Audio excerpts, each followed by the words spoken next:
And I didn't like it.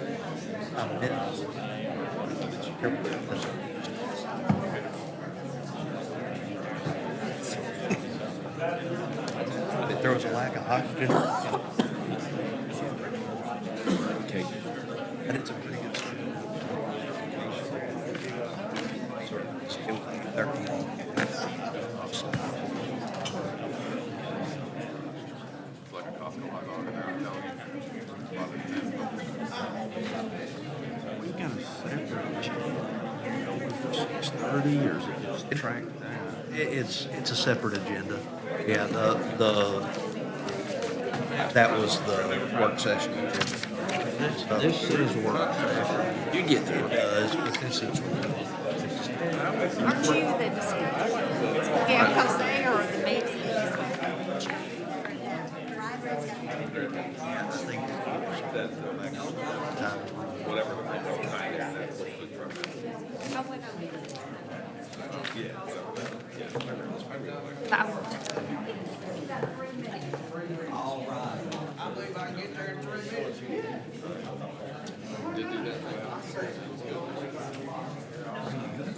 you got a lot of people. That's right. I don't think I can.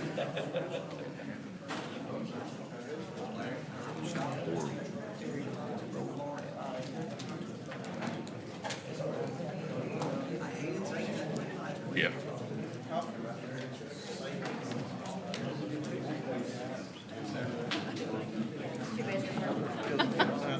Wrong night to start, right? You know what I mean?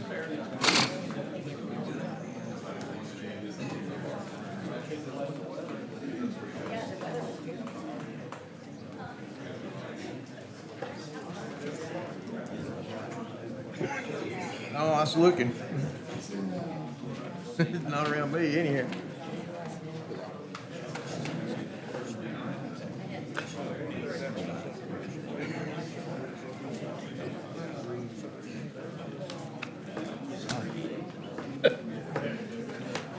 Oh, Lord.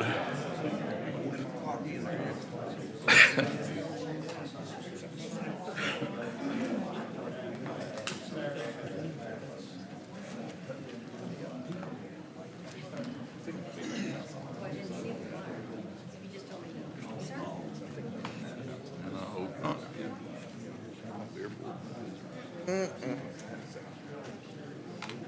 No, I'm just kidding. I was just curious.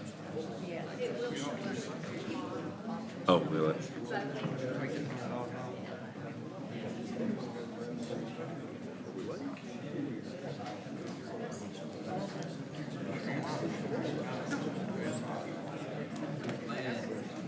Okay.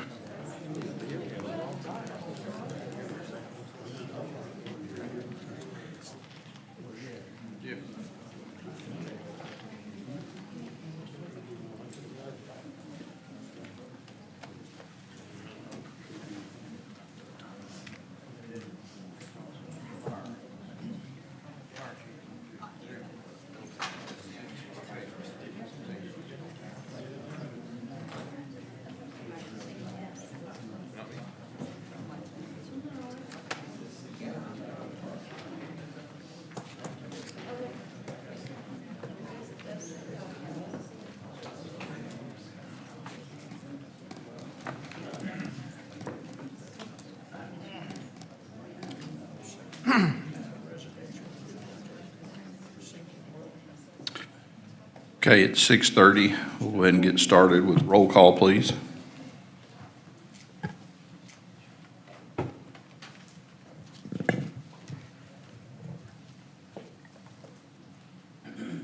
Everybody's present.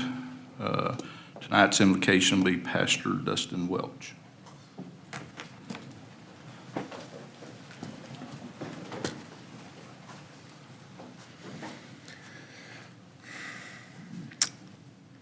Heavenly Father,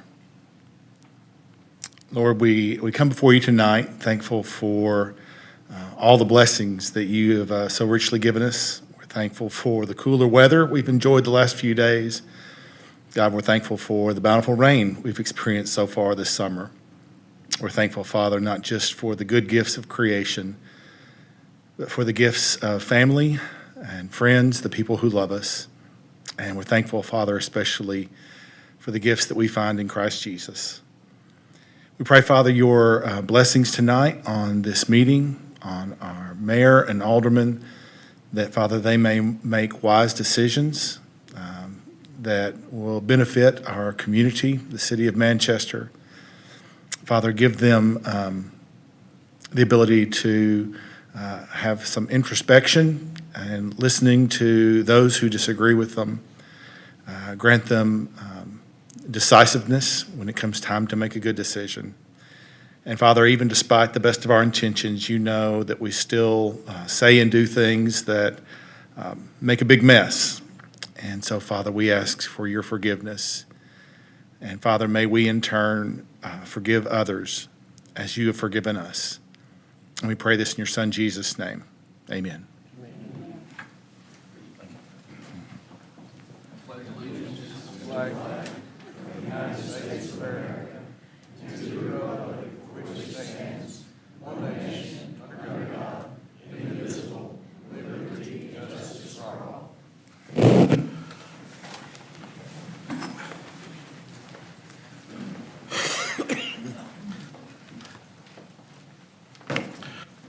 Okay, number 4 is approval of the agenda. Is there we get a motion and a second, please?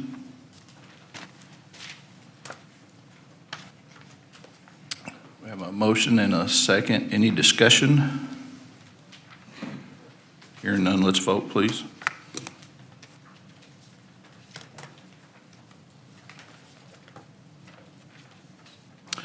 Motion passes 6-0.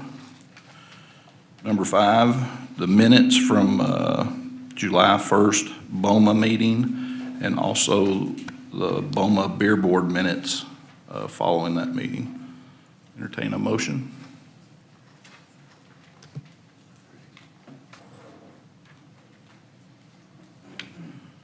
I have a motion and a second. Any discussion? Hearing none, let's vote, please.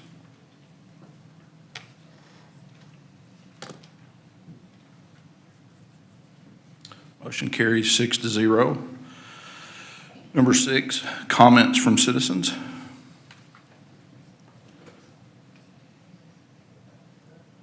Hearing none. Comments from the mayor. I'd like to welcome everybody tonight. We got a pretty long agenda.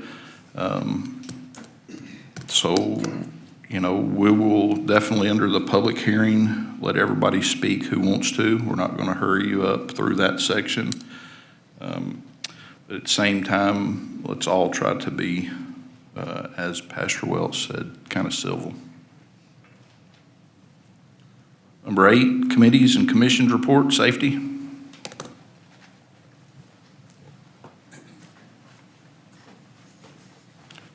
Good evening. During the month of July, we had 57 responses. Excuse me. We had 3 fires. We had a fire at the southern end. We had a mutual aid fire at the vehicle fire at the mile marker 118 on the interstate. And then here about a week ago, we had a Rutherford County ambulance fire at Manchester Healthcare. We responded to 6 motor vehicle accidents last month, and we assisted Coffee County EMS 5 times. We installed 8 car seats for citizens throughout the month of July. We were fortunate enough to purchase a new Dodge Ram for our fire marshal's vehicle last month, and we should have it in service tomorrow. 2 firefighters completed the pumper driver operator course during the month of July, and we resealed our parking lots in front of Station 1 and Station 2. And the only other thing we did, well, not the only other thing, but, and then we stood by for the wonderful 4th of July event put on by the Rec Center. Thank you.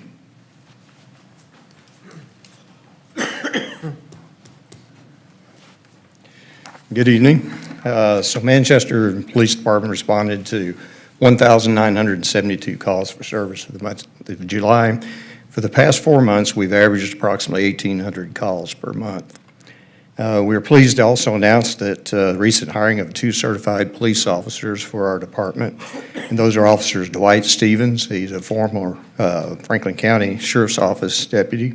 Officer Joshua Blake, who's a former Knoxville police officer as well. Both have officially accepted their job offers, and we are currently undergoing the onboarding process with our department. We're also currently making preparations for training and distribution of our new firearms.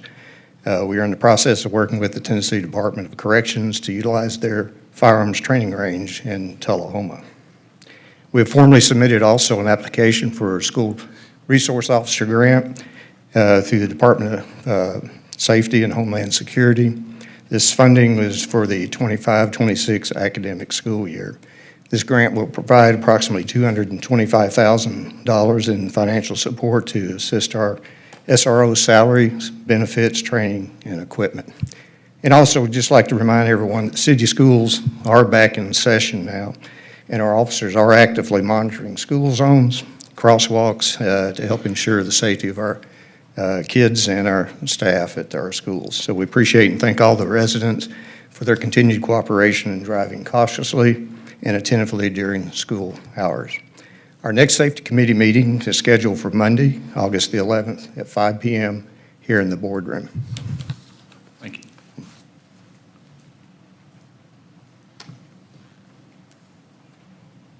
Finance?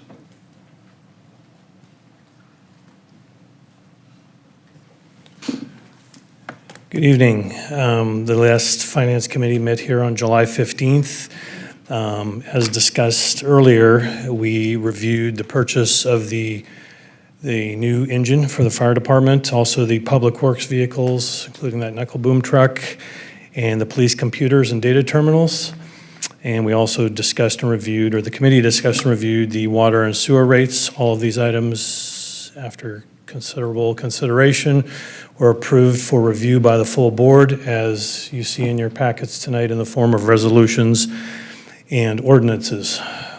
In finance itself, we are in the process of assimilating the Manchester Conference and Events Center into the city. And we're like I said, we're in the middle of that process right now. All of the budgets were turned in on time and have been sent into the state and are in fact published. All of you should have received a copy, along with copies for all the directors and staff. If you ever have any questions on any of those budgets as you're perusing through them, please give me a call and come see me, and we'll talk about it. The tax forms were in early to both the state and the county. There is no increase to the property tax for the city of Manchester. It remains steady at 1.552%. And I have submitted a special audit proposal to the mayor for his review. And if he agrees, we will move ahead with a special audit on the hotel motel occupancy tax. And that mayor sits, I believe I sent that in here this last week. And the next Finance Committee meeting will be right here on August 19th. Thank you. Thank you. Thank you, Anthony. Street?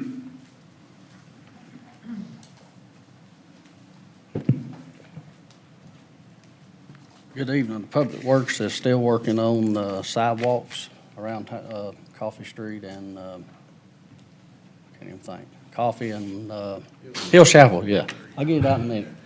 We're still working on the easements. We've been working on a lot of drainage problems we've found in the city. We're working on a preliminary paving list, so hopefully we'll have that done by our next street committee, hopefully. And our next street committee meeting is August the 14th here at City Hall. Thank you.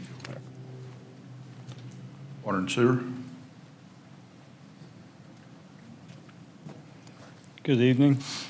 We have a new hire for the billing office. Her name is Kimberly Adams. For the month of July, our department televised 21,664 feet of sewer. We made 13 repairs on sewer lines that were taking in I&I. The difference between July of last year and July of this year is about 16 million gallons in influent coming in at the plant. Water distribution fixed 5 water main breaks, made 3 taps, installed 3 hydrants, and repaired 2. Water system flushing was completed on July 24th. It began on July 20th. This is done to remove sediment and debris to maintain water quality, which resolves bacteria growth, low chlorine, chlorine residuals, taste and odor issues, to improve hydraulic performance and regulatory compliance. Grant projects, Dukes has finished smoke testing and will be revisiting televising and cleaning. Had a meeting with them today, and they provided us maps of areas that they have found where there's smoke testing, televising where areas which we've had it, and we've been addressing those issues as we can. But to give us a map instead of it being on the digital copy, you know, it'll be beneficial. Fisher Excavating is continuing upsizing sewer main between Skinner Flat to Willis Farm. Norris Brothers has completed work off of Sherwood Drive and rehab on Sycamore Drive. And there will be no Manchester Water and Sewer Commission meeting this month unless need to have one because of a TAUD utility conference. Thank you. Recreation.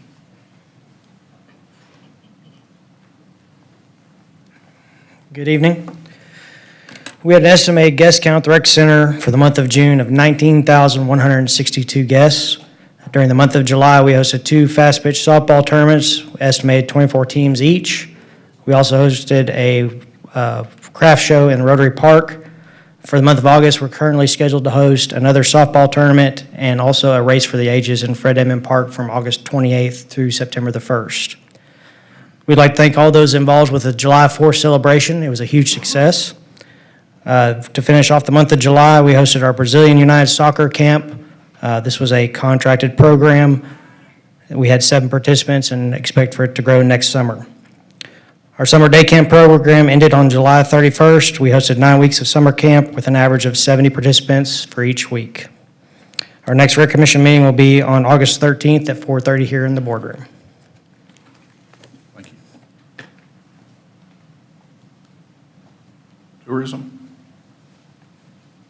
You know, Christmas won't be that far off, so we've been doing some things for free. We're gonna have a skating rink back. It's gonna be a different skating rink. It's gonna be updated and a little better. No boards coming apart or anything on this one. They all lock together, so. We're gonna try to light the entire uptown or downtown, whatever you wanna call it, around the courthouse. I don't really remember too much. Was there anything I don't know, I mean. That was the main topics, yes. Mhm. Okay. Planning and zoning.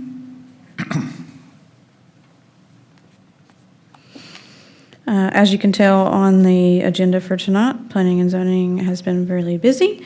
However, I'm happy to report that the August 18th Planning Commission meeting agenda is much shorter.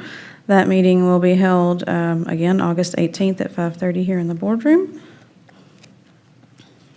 Historical zoning. That meeting will be held Thursday here in the boardroom at 5 o'clock. There is one item on the agenda. Thank you. Number 9, resolutions and ordinances.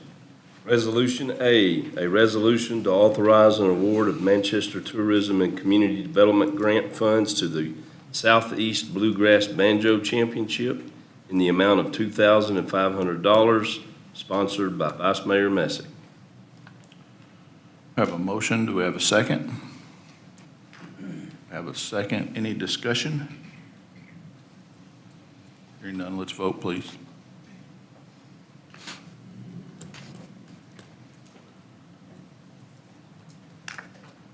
Motion carries 6-0. Resolution B, a resolution authorizing the City of Manchester to apply for a State of Tennessee Department of Transportation Industrial Access Road Grant sponsored by Mayor Hobbs.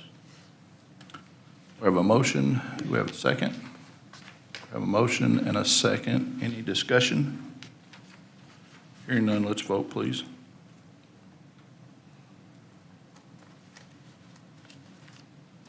Motion carries 6-0. Resolution C, a resolution authorizing a contract to purchase 2 knuckle boom trucks at a total cost of $394,226 for use by the Street Department, sponsored by Vice Mayor Messick. We have a motion and a second. Any discussion? Hearing none, let's vote, please.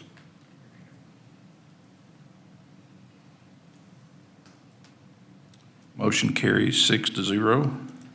Resolution D, a resolution authorizing a contract to purchase 28 mobile data terminals, otherwise known as Dell computers, at a total cost of $114,518 for use by the Manchester Police Department, sponsored by Alderman Parsley.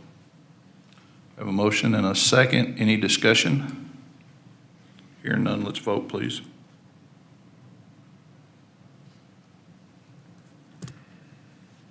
Motion carries 6-0.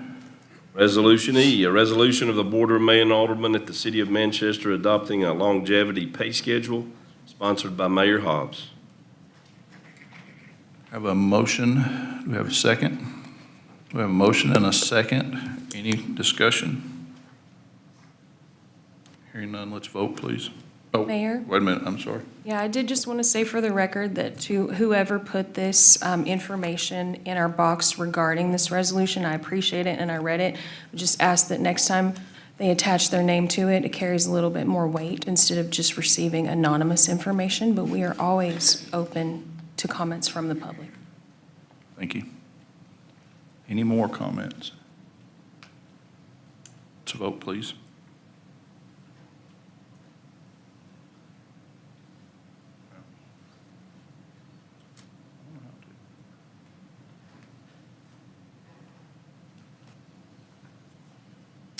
Motion carries 6-0.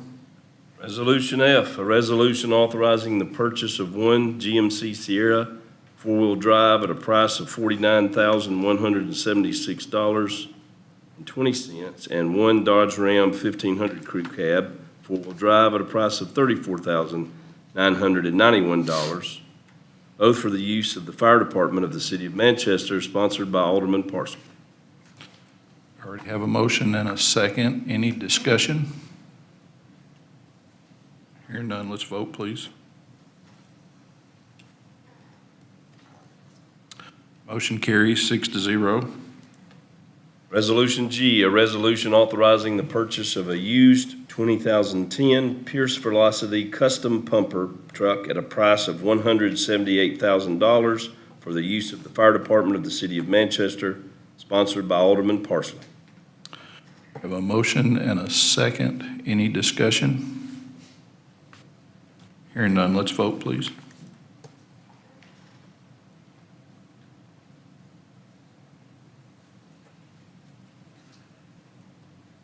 Motion carries 6-0.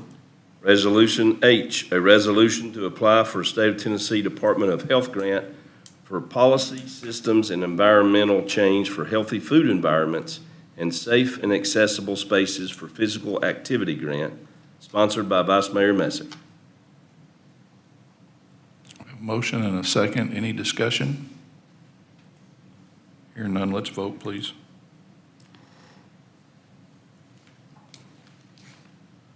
Motion carries 6-0. Ordinances?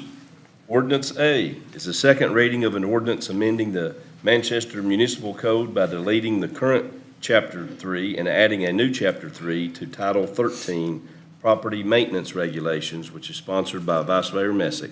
This is a public hearing.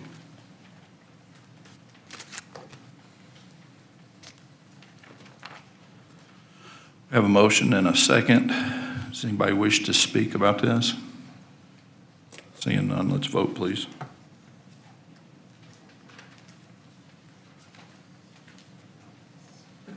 Motion carries 6-0. Ordinance B is a second reading of an ordinance rezoning property owned by Southern Custom Building LLC located on Ingram Street, identified as Coffee County Tax Map 85A, Group A, Parcel 5, from Industrial 1 to R4, sponsored by Vice Mayor Messick. This is a public hearing. Anybody wish to speak on this? Seeing nobody, we have a motion and a second. Any more discussion? Let's vote, please.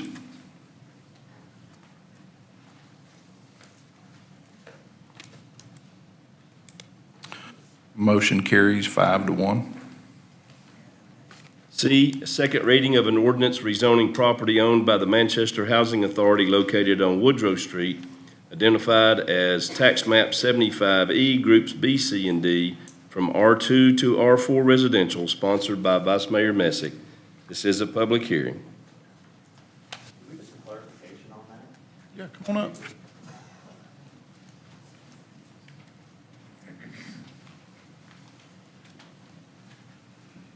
Tell us your name. Thank you. I'm Dana Archer, my husband Brent Archer. We live in the area right next to where this rezoning is going to take place, and we have concerns about what type of housing it is, what is going in there, how it will impact the traffic flow and the environment. One of the reasons we bought property on this particular street live on is because it's a quiet cul-de-sac and it's a good family environment. We are concerned about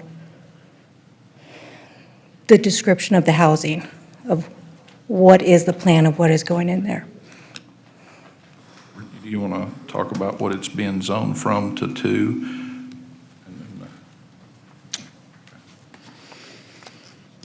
Manchester Housing Authority owns approximately 35 to 37 parcels in the area. It is a total of about 26.4 acres. It's currently zoned R2, which is low-density residential. It's been requested that the property, all parcels, be zoned R4, which is a high-density residential.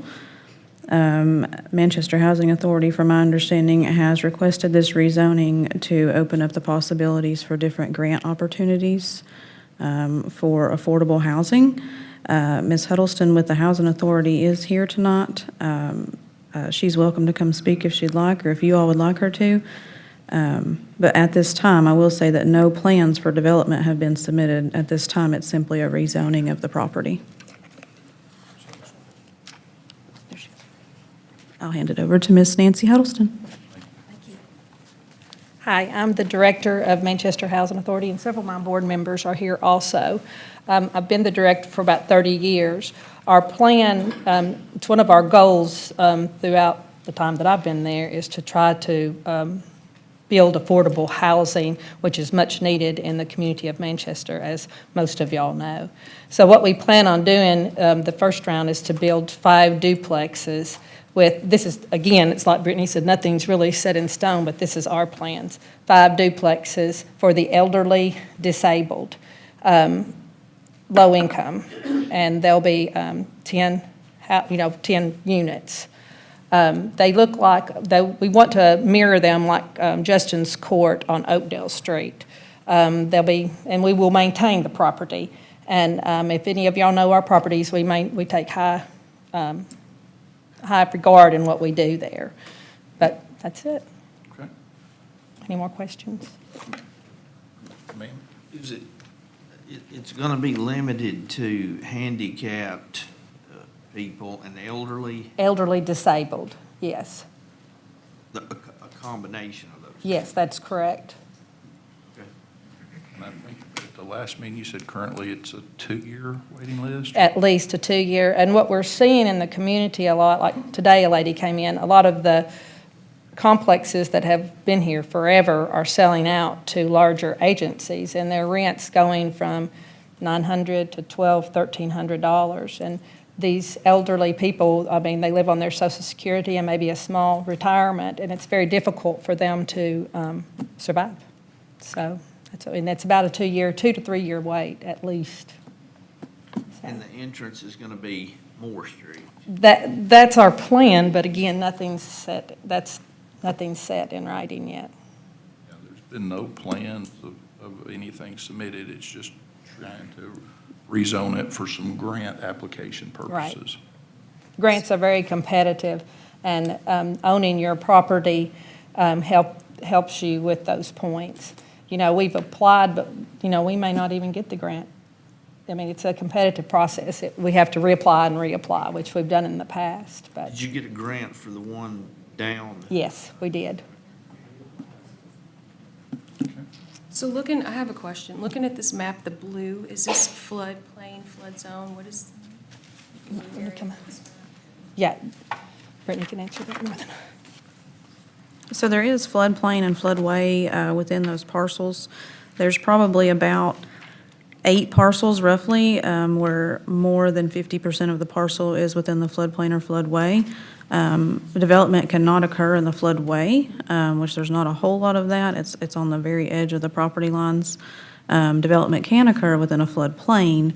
It just simply has to be built up, either fill brought in, or the houses or development itself has to be at least 1 foot above the base flood elevation. Do you know what percent of the property is affected by that? Like I said, so in total, it's between 35 and 37 parcels.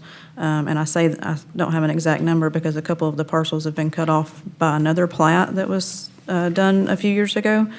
But there's about 8 of those parcels on the northeast side there, along West Main Street right-of-way, that are greater than 50% of those parcels are engulfed by the floodplain.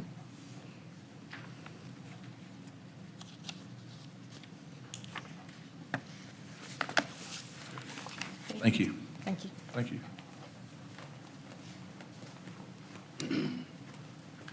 My name's Phil Vernon. I live at 208 Woodrow Street. I'm directly affected by the proposed rezoning. And I'd like to mirror the comments made by my neighbors here. I moved here because it was zoned R2. I liked where I moved.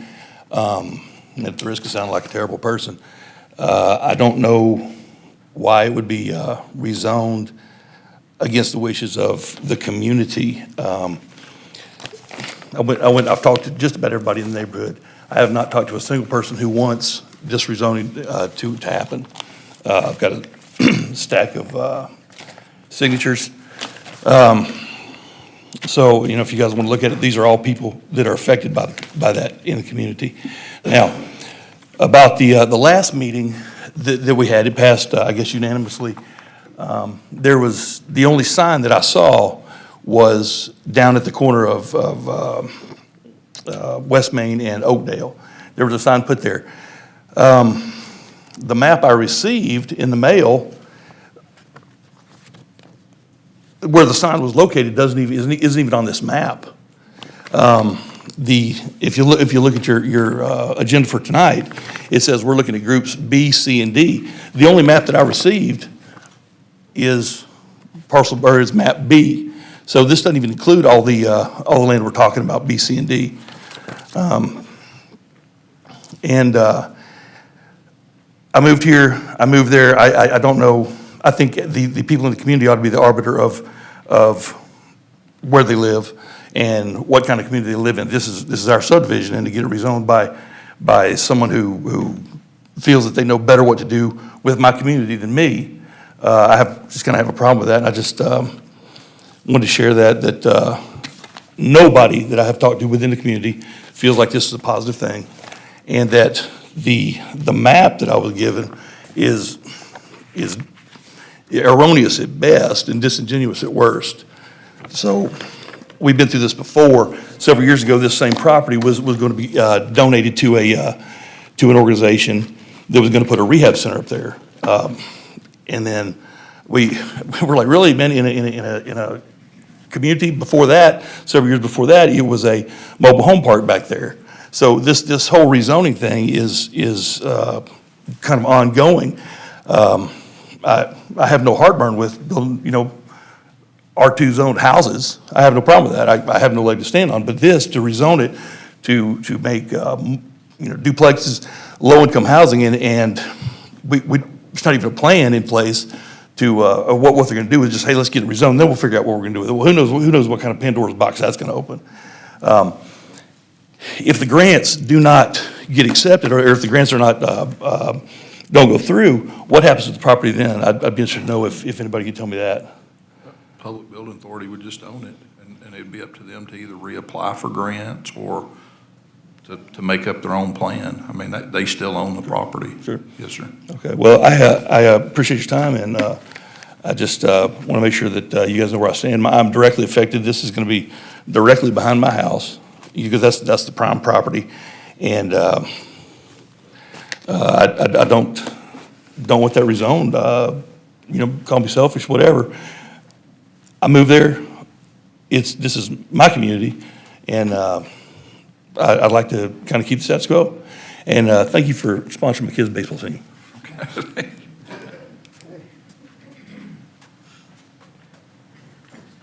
Hello, Freddie Feeblecorn, because I live down on Woodrow Street, and I don't have anything against the helping the elderly, and I believe Nancy has every good intention at heart.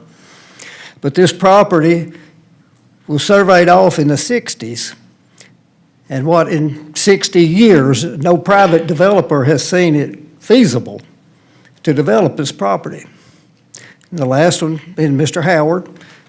And since he had it, this is the third indirect attempt to have it R2 to R4. So seemingly apartments would be profitable back in there. And like his last statement, if this doesn't go through, what happens? It's R4, they could sell it to a developer, come in, put apartment complexes or whatever if they deem it feasible. But the thing is, it's going to cost a fortune, as far as I know, to put roads, sewer, water, and electric back in here, because it's rugged. There may be 5 lots behind our house, and maybe 1 or 2 more you could get on the hillside behind Stone Hollow, and the rest of it is flood zone or ditches or wilderness if you walk on back toward the river. And, I've walked back to the river a few times, and it's a hike. If you could come off Riverside Drive, you might could go in the back way and get a lot or two. So I don't know that it's even economic feasible for them. I mean, these lots may wind up costing more than they're worth just to get utilities there. So at any rate, our objection is to go to R4, because there's no guarantee, nothing in writing, that it wouldn't someday revert to a private developer to put apartment complexes in. And there's already, we're trying to feed, about 30 houses off a sewer line that was put in to maybe service a half a dozen to a dozen houses. Since Stone Hollow's been put in those houses, our sewer line's backed up twice. And when it backs up to us and up the hill, it's backed up because it drops off down to Stone Hollow Drain. And so there's that problem. It's a maybe 12-inch line. So I don't know, what's the plans for sewer? What's the plans, for roads? I just think that we're just being, and like he said, it seems like every 3 or 4 years, we're faced with somebody wanting to rezone that from R2 to R4. And we still have housing restrictions in effect, because they renew every 10 years, that say this is for single-family homes, 1,375 square feet, et cetera. So what about the restrictions if it is rezoned? Are we going to be going to court for that? So we're not against Nancy. We're not against the affordable housing for elderly, because I may need one myself here before long. And we just don't want overpopulation in there. And plus, there's no R4 close, as far as I know, to this. I guess you'd have to go up to Westwood School where those apartments are. We're not bordering any R4. There's no R4 around us. We're a neighborhood. All up through there is houses. So, anyway, that's my spiel.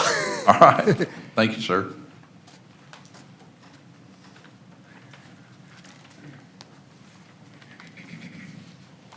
Howdy. I live on Oakdale Street, and we also have some concerns with the rezoning, so we're not really opposed to development if, there were to be more neighborhood houses that made it look more like, more of our neighborhood, but the rezoning would bring down the property values for everyone that lives there, and for us, it's an investment. Our home value is an investment. So, if we're going to talk about affordable housing for people, this is our affordable housing. This was the best that we could do, and we're really, really happy with it. Another thing I would like to mention is that before we moved here to Manchester, we have lived all over the place. And when we decided to buy a home, we started looking everywhere to see what would be a good small town to move to with our kids, a good place to raise our kids. And this town is lovely, and it's got a nice downtown that doesn't have boarded up windows. It's got businesses and everything, and it's got affordable housing. And my mother lives in affordable housing. I'm not against affordable housing, but I am against not having a plan, and I believe I voted for someone who said he had a plan. And so I'd like to see development that grows the community and not ruins the things that we care for. I would like also to point out on the map that that little place there that's not developed, it is called Grindstone Hollow. And if you've been hiking on the Stone Fort Loop and you go down around to the bottom where you can see the river all the way around there, I don't know if everybody knows this, but we have one of the most biodiverse rivers in the world flowing through our town. That's amazing. And if you go hiking down there, it's absolutely beautiful. And if you go down there, you can actually see the grindstone that gave that spot its name. If you were to go down there in the winter and look through the trees at the new kind of development, you'd be looking at affordable housing while on your hike from Grindstone Hollow. And, if you love this place, and if you want to live in a place that looks like what you picked out and what you spent your money on, then you might not want to rezone it.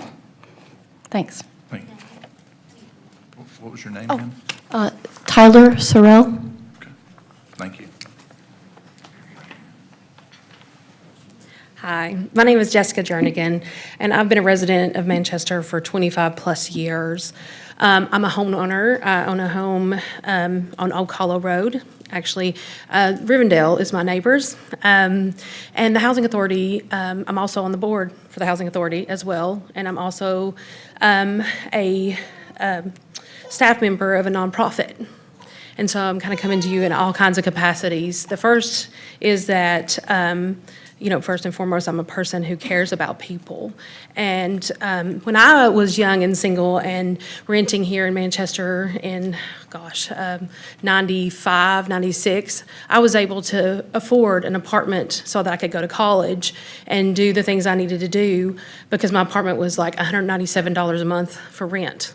And so I was able to go to college as a single person, work, and be able to pay my rent and lift myself up out of poverty. And I'm able to contribute to this society and to this town because of my ability to do that. Now, my apartment was over on Skinner Flat Road. It was like this big. I think my closet's probably bigger than it was, but it was a start for me. And I think those opportunities for people are going away. I have my clients now that they don't have those opportunities to live in a safe, decent place.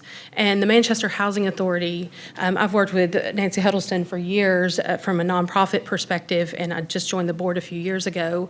But those low-income housing are people in our community. They are seniors who work their whole lives and are on a limited income, who got hurt or who have just aged out of the workforce, and they just need a safe, affordable place to live. And if you look at the Manchester Housing Authority, they are meticulous in the way they keep their grounds. I am a neighbor adjacent to Rivendell. I'm happy to share my space because it's their neighborhood and their place too. I'm happy to share my place and my space with them. I'm very proud of the work that is done in the community. I think that when we have this idea of low-income housing and those people, those are our neighbors, those are our community members, that is Manchester. And so, and you look at the new housing that's been built, Justin's Court is beautiful. It's really nice housing, and again, we've worked really hard at the Housing Authority to make nice places. We've remodeled, and again, meticulous with the lawn care and probably better neighbors than probably I am on my yard. And so I just want to say that, you know, I think it's really easy to get in the mindset of this idea of public housing or of low-income housing, but that people make good neighbors, and plus there's very strict rules that people have to adhere to when they live in the Housing Authority, probably stricter than mine. I've always said that I would never make it in public housing, because it's so strict. But I just think that we need to consider that we're all here to support and love each other and take care of each other. And it's not us versus them, and this is all our communities, and we need it to be for everybody. Thank you. Thank you, ma'am.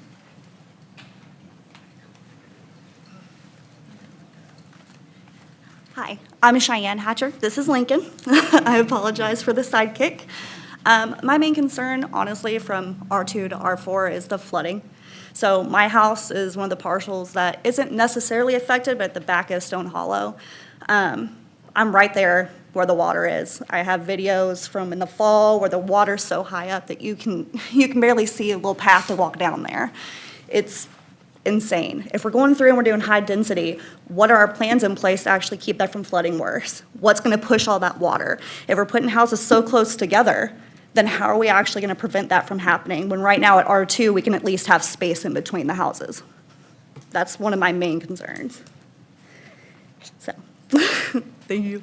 All right, thank you, ma'am.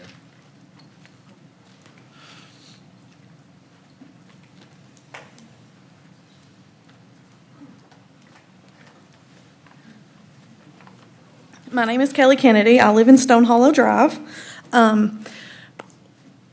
This property has been put into parcels for a very long time. They have not even built housing on these properties because of the potential to flood, okay? Even if we go in and we take a small amount of that and we build on that, what is it gonna do to the housing that's already there? We're already saying that we're gonna have to increase utility on the citizens because we need to fix water mains, sewers.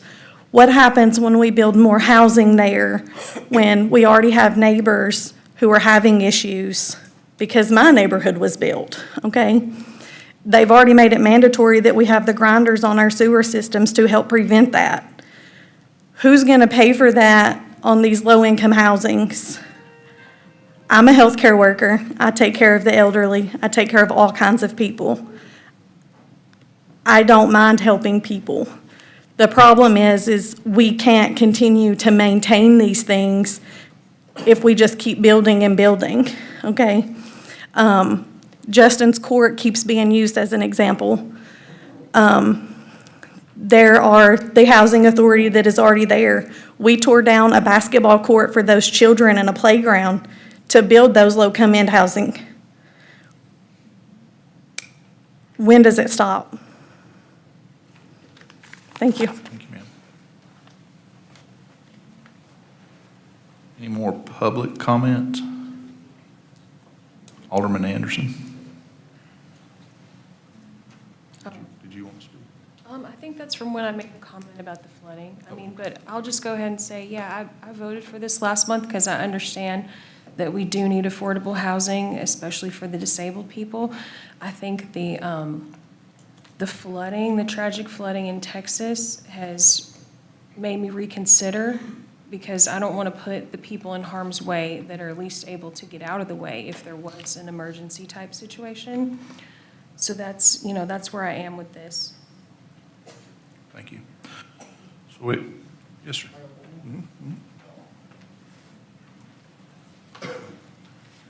I live on the end of Riverside Drive, Mayberry residence.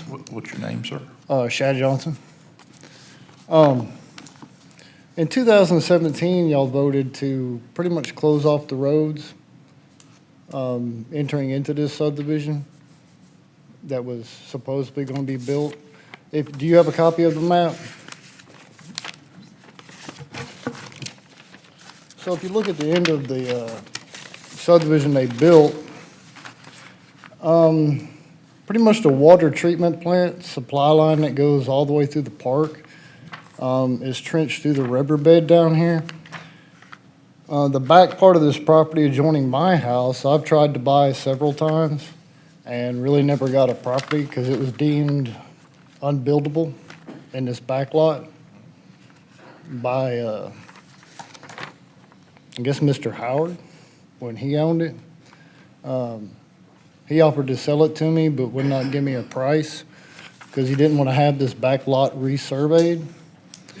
And if this is a map, it looks like a buildable map, like everything's still laid out, like they were going to build this subdivision here. Why wasn't it completed? Because y'all voted on, because of the terrain and floodplain, that y'all were going to not open up the other roads into this area. I've got it right here if you need to look at that. You want to look at it, sir? I'll be glad to, sure.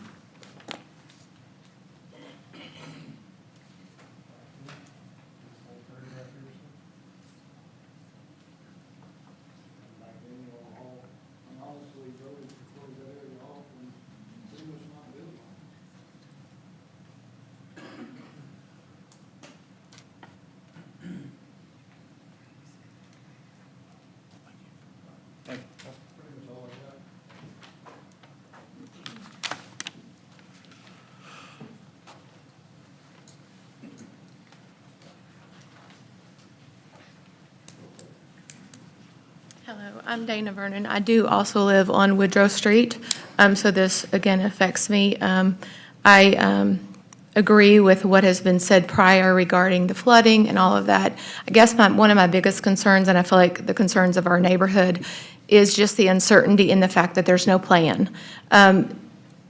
We're being tasked with rezoning, but not a plan for all that I've heard so far is just potential for potentially low-income housing or potentially this. But if there's no plan in place, like they've alluded to already, what is going to happen if if the grants don't go through and then it's again switched to apartment complexes or all the things? I don't think it would be out of the question to ask, why don't we try to rezone it once we get a plan in place or a developer that agrees to, yes, we are going to put these houses or low-income houses in place. None of us are against the low income. None of us are against housing that's affordable for everyone. But I think just the biggest concern is that it's just the uncertainty of there's no guarantee that it will become that, and it won't be changed once the rezoning goes through, if it does. Yes, ma'am. And just to answer a couple of those little questions for you. So the way it works is if we rezone it, then they would go back through the process with their plans, and then everybody would vote on it again. So it's not like we rezone it and then they can just build whatever they want or sell it to they still have to take it back to planning and zoning, and they'll talk about roads and all the other things that everybody's talking about. I just want you to understand that if it does get rezoned, that's not the ultimate, right? They have to go right back through the same process and bring it to the board in order. So if it rezones to an R4 and the housing authority decides to sell it because they can't afford to develop it, yes, ma'am, then apartments it would have to come back before? It still has to come back to this board, yes, ma'am. Once they decide on the plans, they'll submit them to planning and zoning, right? I mean, Development plans would not come before the Board of Mayor and Aldermen. Development plans would come before the. Planning and zoning, yes. Okay. Yes, come on up. Yeah, come on up. Come on up.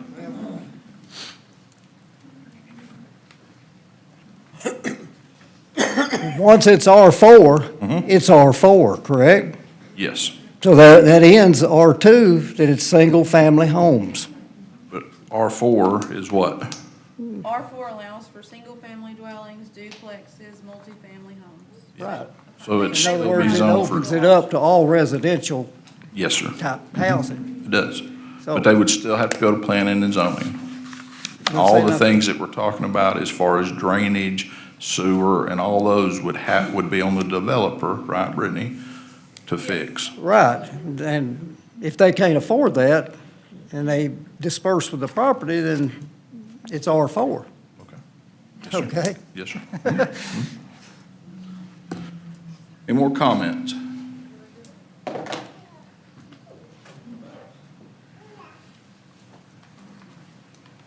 So I know you have a copy of the map there.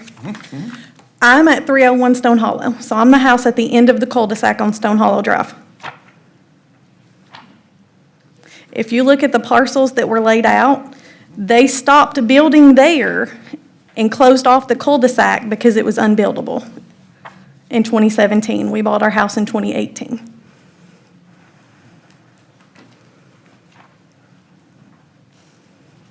Okay. I So- wasn't a member at that. No, I just, But I do understand what I read from the other gentleman. Okay. That happened, yes, ma'am. yep, so they stopped building, so I don't understand why we keep going back there, or why we're not only rezoning a portion of all of these parcels if it has already been deemed that it can't be built on.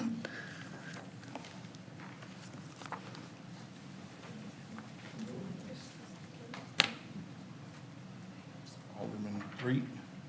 Does the housing authority own this now? Jim? Yes, sir. Yes, Housing Authority owns it.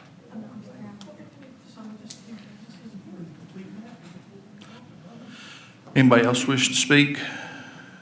Any more comments from the board?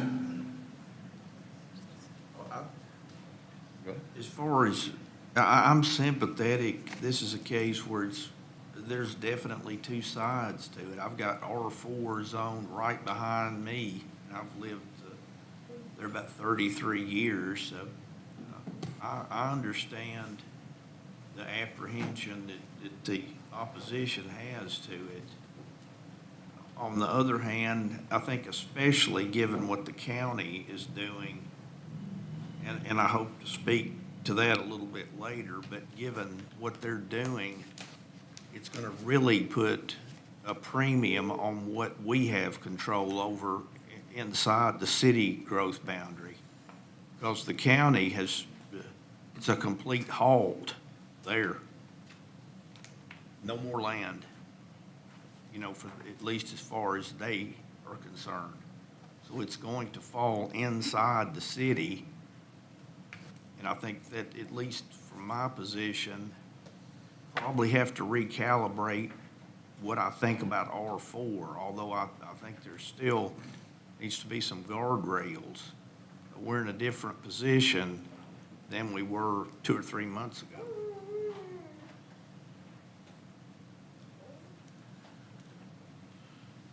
More comments? All right, let's vote, please.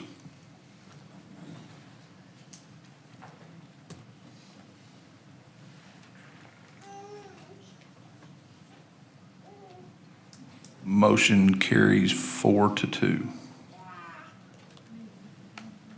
Ordinance D, first reading of an ordinance rezoning property owned by Larry and Sue Banks on Spring Street from R3 to R4, sponsored by Vice Mayor Messick. I have a motion and a second. Any discussion? Hearing none, let's vote, please.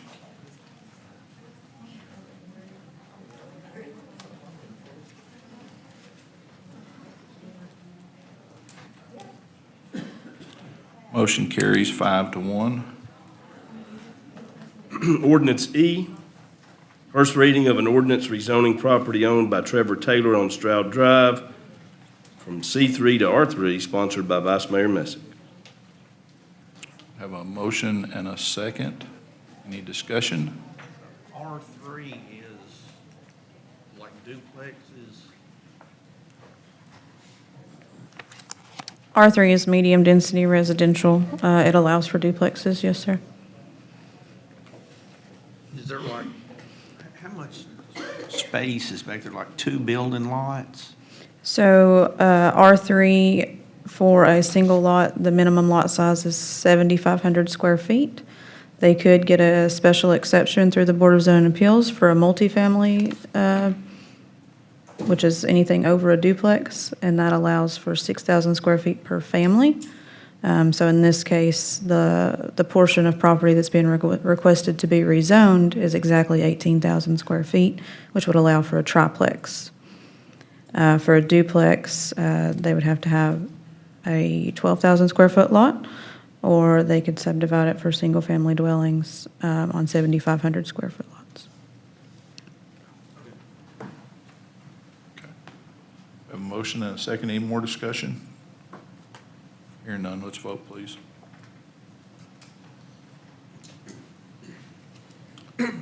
Motion carries 5-1.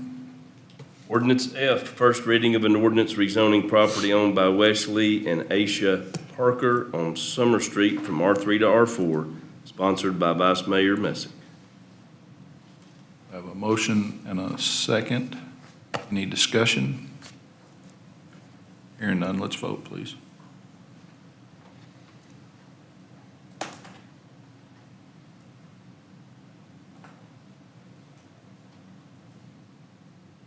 Motion carries 5-1.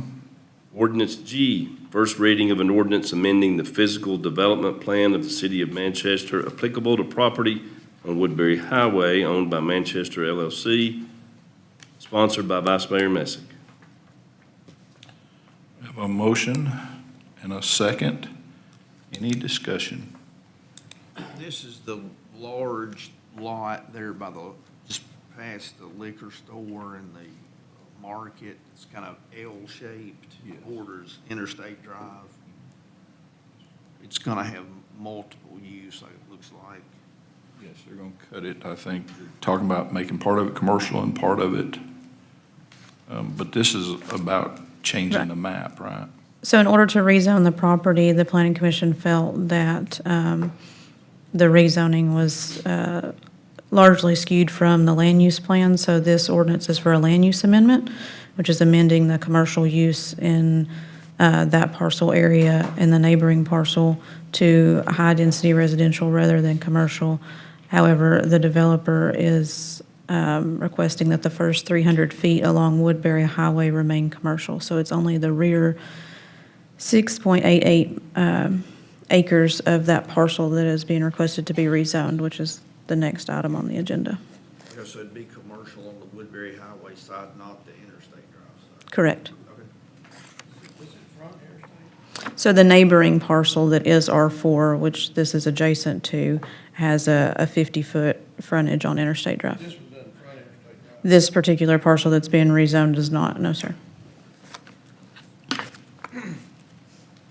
Okay, we have a motion and a second. Any more discussion? Hearing none, let's vote, please.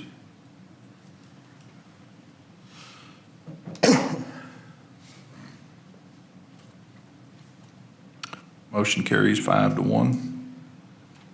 First reading of ordinance H, first reading of an ordinance rezoning property owned by Manchester LLC on Woodbury Highway from C2 to R4, sponsored by Vice Mayor Messick.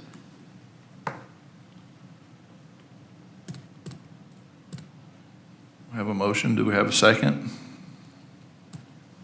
We have a motion and a second. Any discussion? Hearing none, let's vote, please.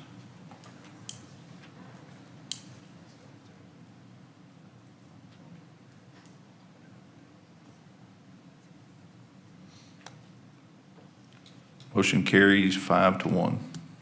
Ordinance I, first reading of an ordinance amending provisions to Manchester Municipal Code 14623 regarding historic district signage, sponsored by Alderman Crosland. There's a motion. We have a motion. Do we have a second? Motion and a second. Any discussion? This is People's Bank. Yes. I was for it last time, and I'm for it this time. Are they just changing the size, or? They're actually, I think, in part of, come on up. So they had requested to be removed from the historic district, and that passed with the first reading. That was treated like a rezoning. However, after the first reading of that withdrawal from the historic district, they asked to withdraw their request due to going before the Historic Zoning Commission and asking for an amendment to the historic district sign regulations. So what you're voting on tonight is the first reading of an amendment to those historic sign regulations. And this amendment allows for lit signage along Highway 41 within the historic district of any parcels with over 150 foot of road frontage. And if you look at the map for the downtown historic district, the only parcels that meet that criteria are the People's Bank parcel and the City Hall parcel. City Hall parcel. Right, where we're at right now. I think the City Hall, old City Hall was on that, you know. Okay. That's where the garden is. That was City Hall.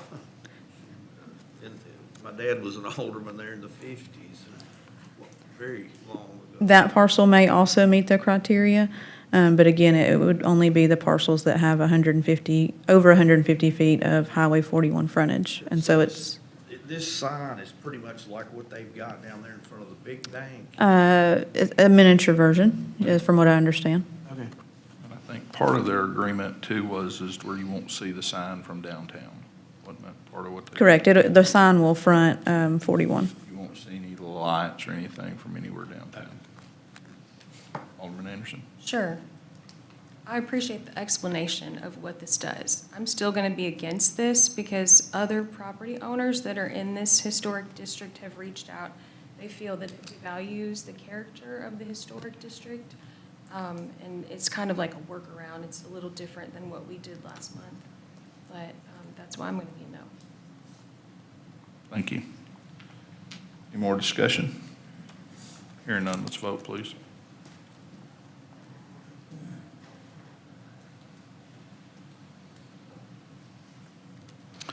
Motion carries 5-1. Ordinance J, first reading of an ordinance to amend MMC 3-202, relevant to court fines and costs, sponsored by Alderman Parsley.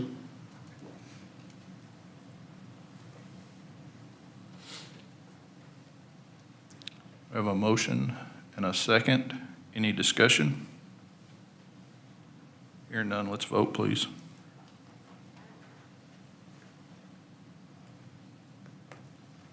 Motion carries 6-0. Ordinance K, first reading of an ordinance to amend the speed limit between Old Stone Fort State Park and Northridge Drive on State Highway 41 from 55 to 40 miles an hour, sponsored by Alderman Parsley. We have a motion and a second. Motion and a second. Any discussion? I do got a question about that. Okay. My name's Milton Priest. If this is just coming up as the first ordinance and the signs are already up, how is that? How are we already have the signs up saying that this is already at 40 miles an hour, if this is just now coming up for the first ordinance? So we passed it a couple years ago, and we missed the part about needing an ordinance. So we're just catching back up. Okay, Yeah, thank you. That's what happened. That Yes, sir. answers the question. So a motion and a second. Any discussion? Hearing none, let's vote, please. Motion carries 6-0. Ordinance L, first reading of an ordinance to amend Manchester Municipal Code 18201, 202, 203, and 205 regarding water, sewer, service, and equipment fees, sponsored by Alderman Anderson. Take a motion and a second.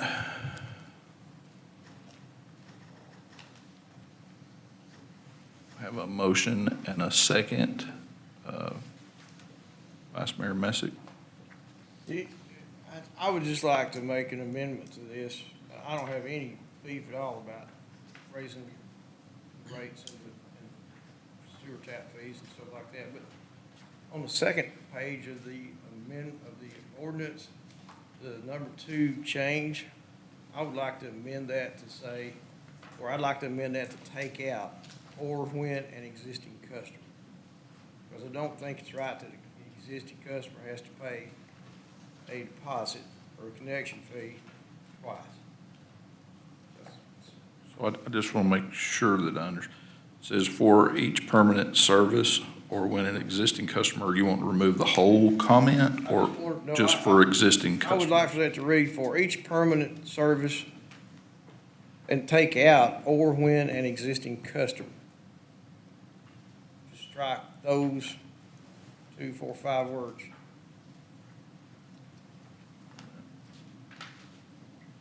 I just don't feel like an existing customer should have to pay for the same thing twice. So Mayor, may I make a comment? Yes, please come on up.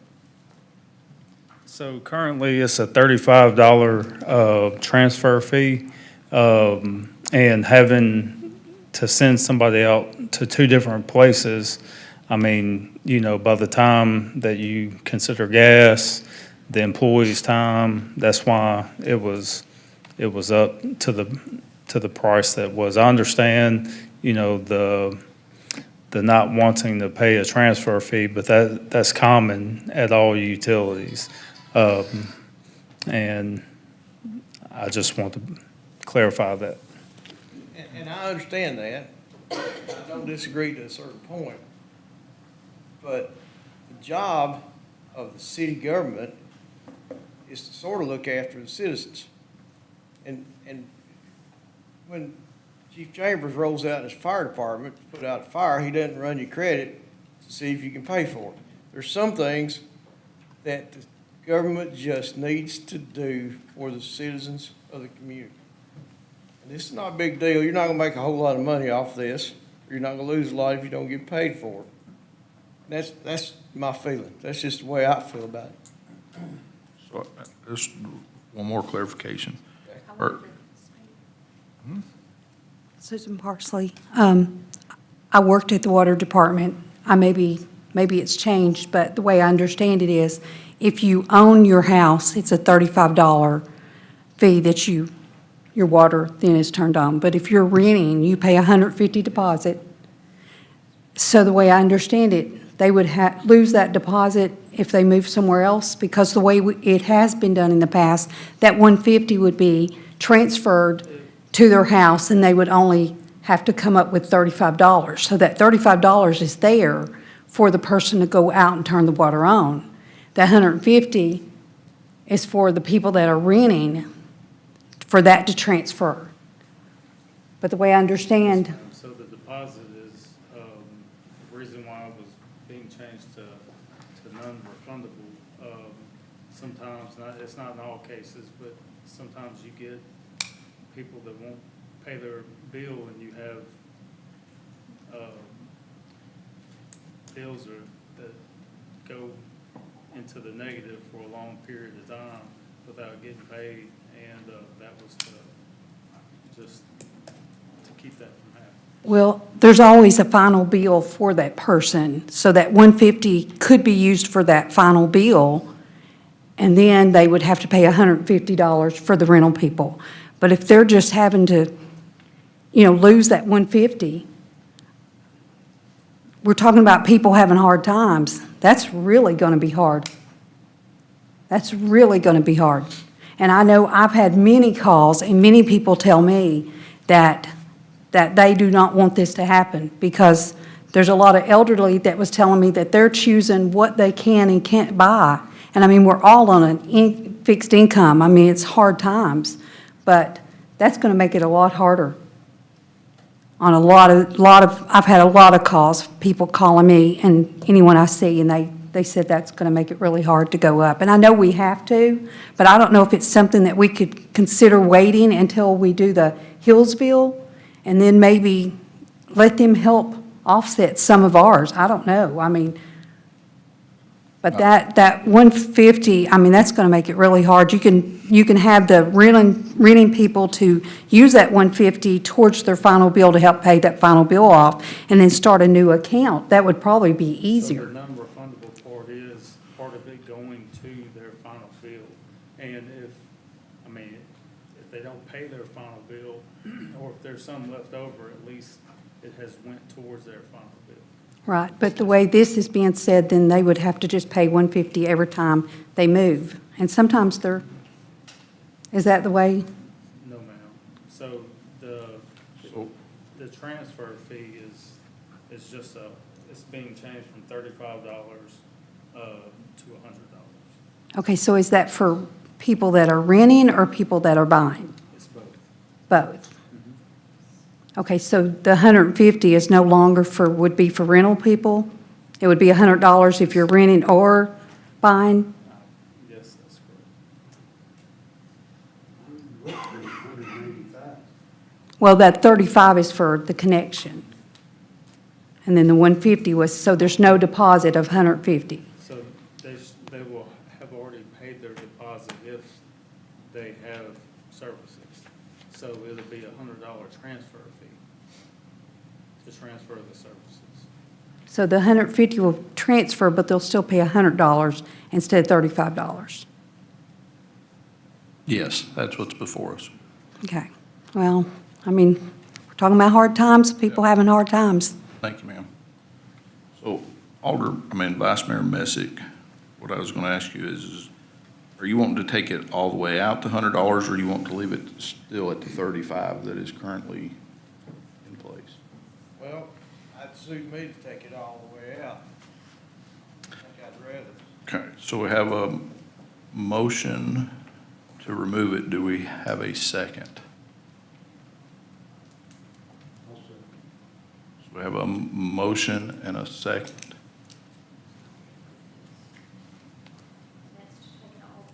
Yes. Number 2.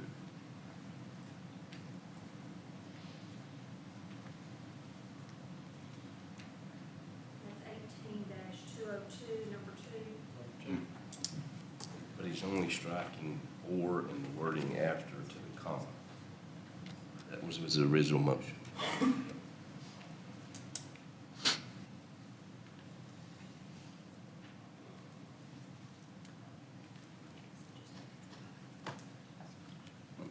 It was only for existing customers, right? To new For locations, existing customers. for existing customers. Yep.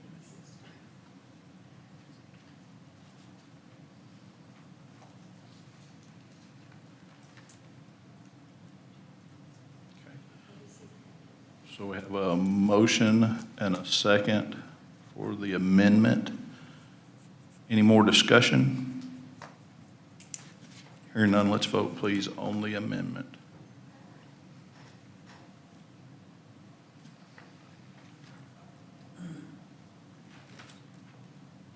Motion carries 5-1. So now we're back on the original resolution with the amendment in it. Hopefully with a motion and a second.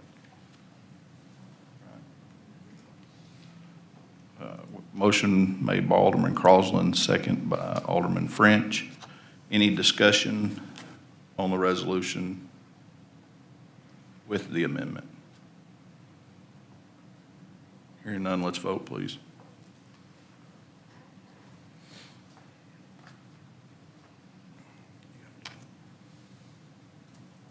Thank you. Motion carries 4-2.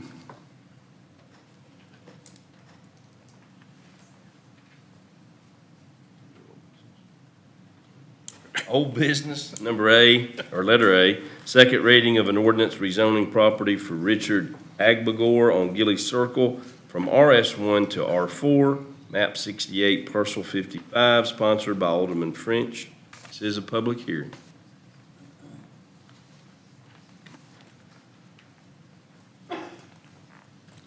Hello, my name's Milton Freeze. I live across the street from that. I just want to make the comment, I'm not against this one going to R4, but this is the third reading, not the second.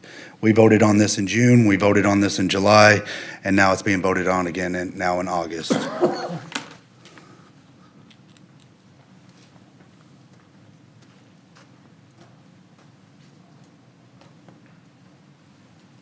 We have a motion, oh, come on up, ma'am, I'm sorry. Has anybody went out and looked at that property? Will you give us your name, please? Margaret Sellers. I live on Llewellyn Drive. That water covers that property during the flooding period of the year. And this man is trying to bring in multiple housing in that area. And the people that live there really don't want multiple housing on it because the road is already used quite a bit. I mean, there's a lot of people in our neighborhood and it's a small road. We don't need more people in the neighborhood. Single dwellings is fine, but multiple dwelling, no. Okay. I really feel sorry for the guy that bought it because it's underwater a lot.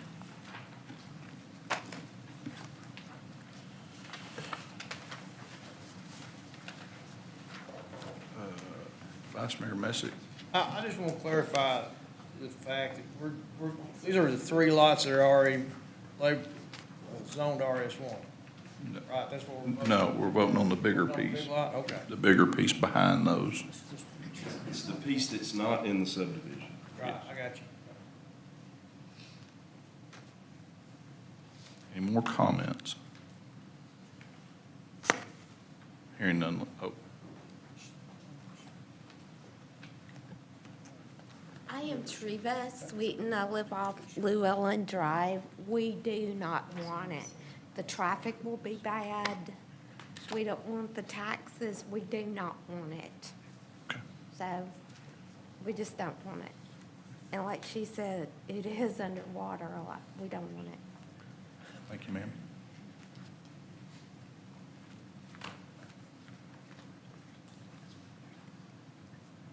Any more public comments? Any comments from the board? Hearing none, let's vote, please.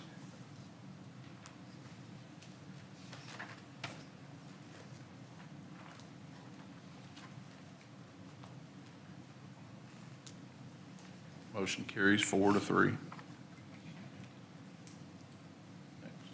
Old business, letter B, second reading of an ordinance rezoning property from Richard Abgor on Gilly Circle from RS1 to R1, map 68F, Group B, parcels 17, 18, and 19, sponsored by Alderman French. This is a public hearing.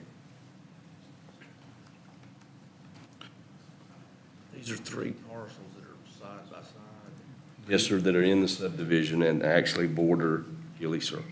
Yes. And this effectively changes them from the county low-density residential lowest rank to the city low-density residential lowest rank. And we owe a rezoning to whatever we do. If we don't rezone it, then we're opening ourselves up for litigation. So we have a motion and a second.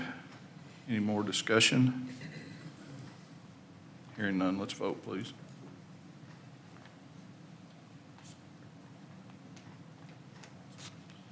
Motion carries 5-1. Under new business, we have job descriptions.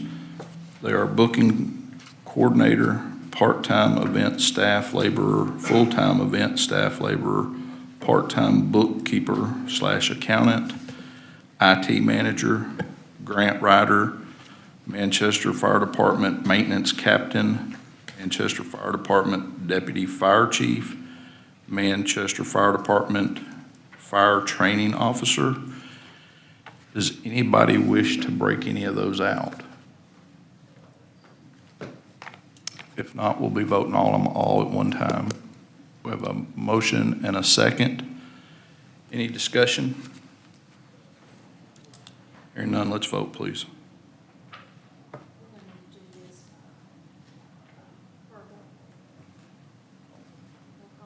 Alderman Anderson. Aye. Alderman Crosland. Aye. Alderman Flynn. Aye. Alderman French. Vice Mayor Messett. Alderman Marcy. Motion carries 6-0.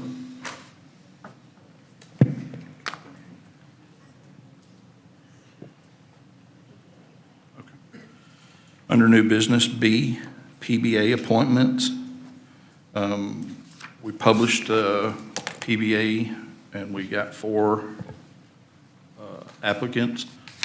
So I'm asking that we appoint all 4 to the board of the PBA. That'd be Paul Thornton, Sally Singles, Edward Lucky Knott, and Brandon Imhoff are the 4 that applied. We have a motion. Do we have a second? We have a motion and a second. Any discussion? Yep. I would like to, if possible, put this off till next month's meeting. I'd like to speak to these people. You know, in the past, at least one occasion, we had a vacancy. I spoke to people that were interested in it. Is this the only 4 that applied? That's it. That's it? Yep. Okay. We're supposed to have 7. Supposed to have 7? 7 members, yeah, that makes up the board. Okay. Are you making a motion? Yes, to delay it till the September meeting. I'm not against it, you know, some of the people I don't know, but I can't say that I'm against any of them. So we have a motion to postpone to September. Do we have a second? I'll second. So we have a motion and a second to postpone. Give us just 1 second, get caught up.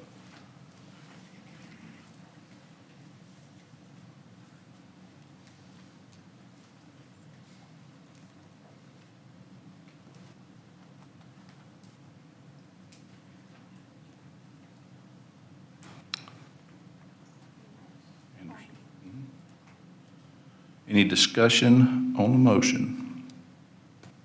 Hearing none, let's vote, please.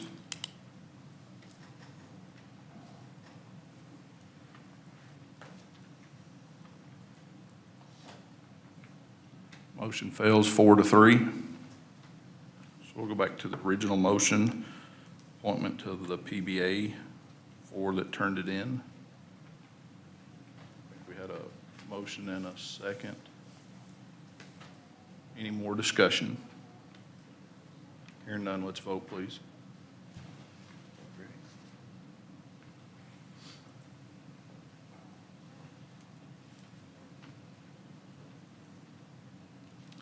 Motion carries 4-1 and 1 abstain.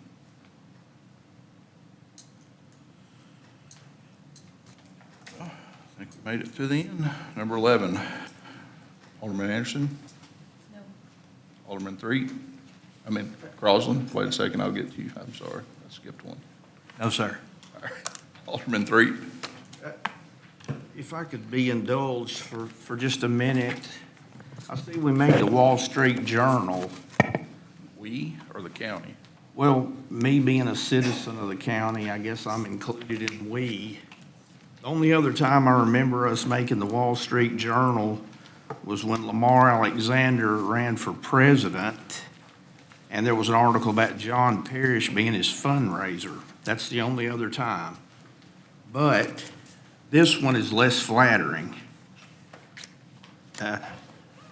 This is a remarkable place to live, but not in a good way. And that's not a reflection on this board. We had nothing to do with this. But, and I wish we could get the level of interest, and all these things we do, they're important. Not saying that they're not, but they're trees. The forest is out there on the Woodbury Highway, that 2,000 acres that we so desperately need something to come here. I mean, this is our shot.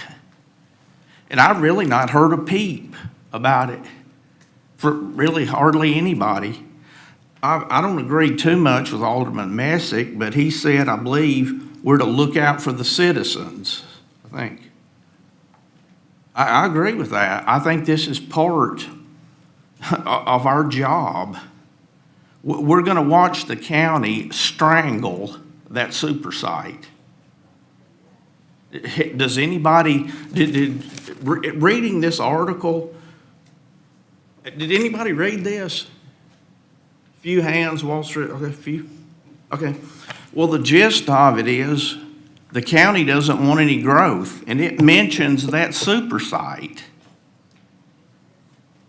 Can you imagine if you're a site selector and you've got the Wall Street Journal and you read that?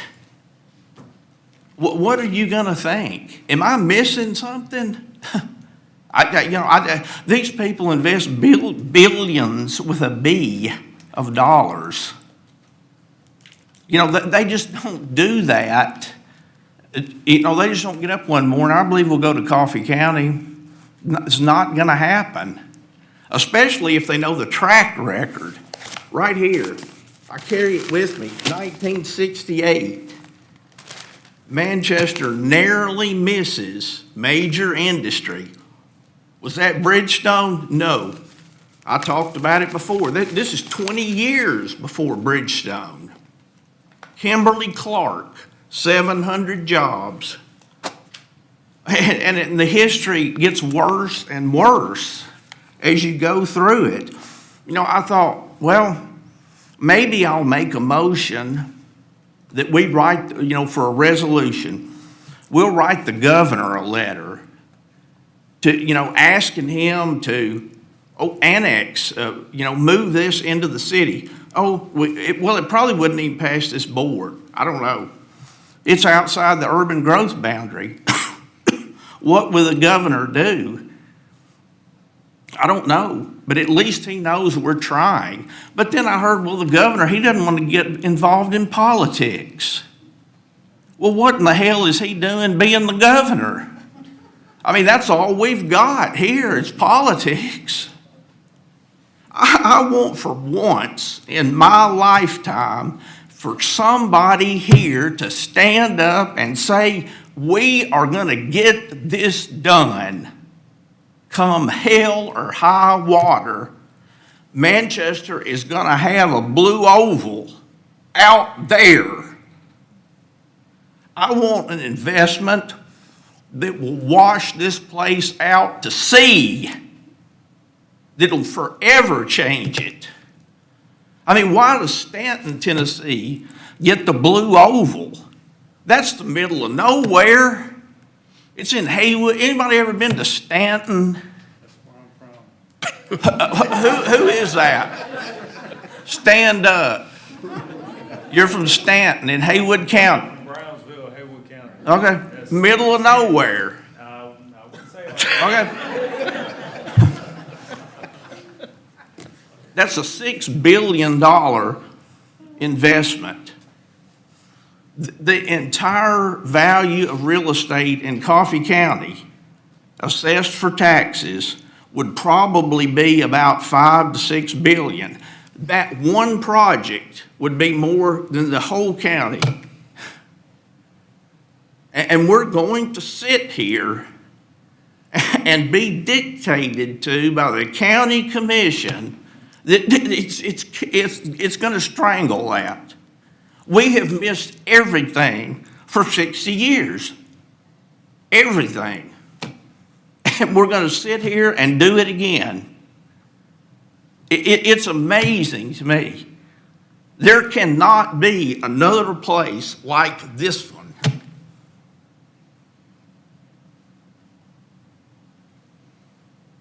I'm done. Oh, one more thing. The Responsible Growth Group.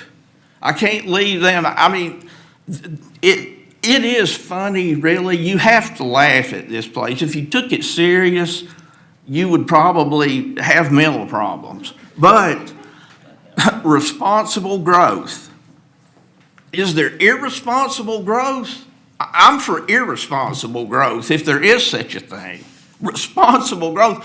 Why don't they just say no growth? Okay? Just, I mean, this Wall Street Journal article, it lays it out pretty clearly what the county is up to. Responsible growth. I don't know what that is. Growth just doesn't happen orderly. Okay? There's give and take with it. I mean, the projection here is that we would have 90,000 people by 2070. 2070! That's a half a century. And they think that's growth?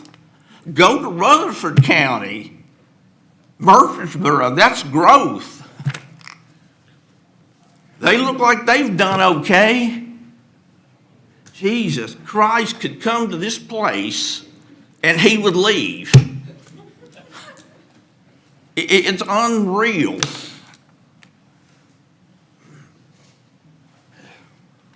I'm through. Okay, just checking. Alderman French? I don't want to follow that. But, and a much more somber note, our community did lose Sally Berryman this last week, and she made a tremendous impact on this community in a lot of ways. And there's not many people like her that come along, and I hope we can find a way to honor her and her work in the community sometime in the future, because she was absolutely an amazing person. So. Vice Mayor Messick? Alderman Parsley?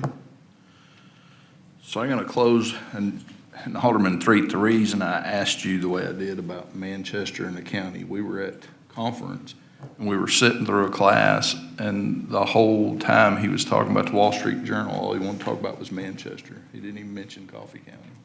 That's why I said that. Yeah, and Manchester's not even mentioned. Not even mentioned in there, but. That's true. But we're lumped with the county. We are citizens of the county too, but yeah, the Manchester is nowhere mentioned.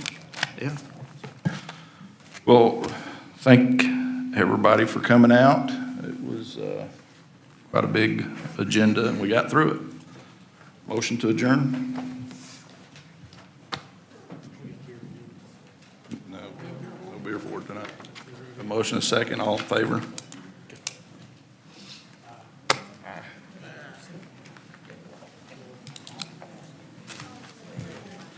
all right. He said aye early. Thank you. It's a fool's errand.